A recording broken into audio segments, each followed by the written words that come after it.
నాయుడు గారు నాయకత్వంలో లోకేష్ గారు ఇవన్నీ నడిపేటటువంటి కార్యక్రమాన్ని ఆయనే దగ్గరుండి చేస్తున్నటువంటి సందర్భాలు.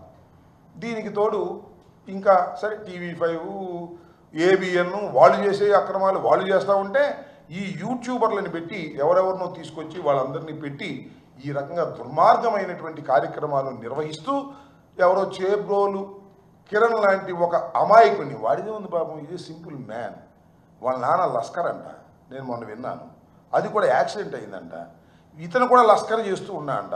పిలిపించాడు బాబు గారు, భలే తిడుతున్నాడు వీడు, బ్రహ్మాండంగా తిడుతున్నాడు, కామెడీగా తిడుతున్నాడు, రెండు అని పిలిపించారు, ఆహ్వానం ఇచ్చారు, వాడికి అన్నీ పెట్టారు, వాడిని పోషించారు, డబ్బులు ఇచ్చారు, సమయం దొరికితే టక్కన తీసుకొని ఆపరేషన్ మళ్ళీ వదిలేశారు. ఇది కార్యక్రమం. ఈ విధంగా అనేకమైనటువంటి కార్యక్రమాలు వ్యక్తిత్వ హననాలు నారా చంద్రబాబు నాయుడు గారి దగ్గరుండి చేస్తూ సరే ఇక భీకరాలు బలకం అంటే మాత్రం అద్భుతమైన భీకరాలు పలికేటువంటి కార్యక్రమం. మహిళలు ఎవరినంటే సహించేది లేదు.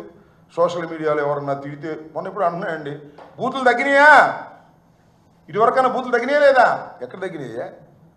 ఆ సీమరాజుని పిలుచుకు మాట్లాడు, లేకపోతే ఆ కిరా కార్పిని పిలుచుకు మాట్లాడు, వాళ్ళే నిన్ను మోస్తున్నారు. ఇవాళ పొలిటికల్గా కూడా వాళ్ళే సమాధానం చెప్తున్నారు. మాకు విచిత్రమైన విషయం నాకు అర్థం కాల. మీ లోకేష్ ఇవ్వడం మానేశాడు, ఆయన ఎవరండి ఉప ముఖ్యమంత్రి, ఆయన అసలు మాట్లాడటం మానేశాడు, వీళ్ళందరూ మాట్లాడడం మానేశారు. మేమైనా విమర్శలు చేస్తే ఆ విమర్శలకు సమాధానం చెప్పట్లా, వీళ్ళు చెప్తున్నారు వచ్చి కామెడీగా.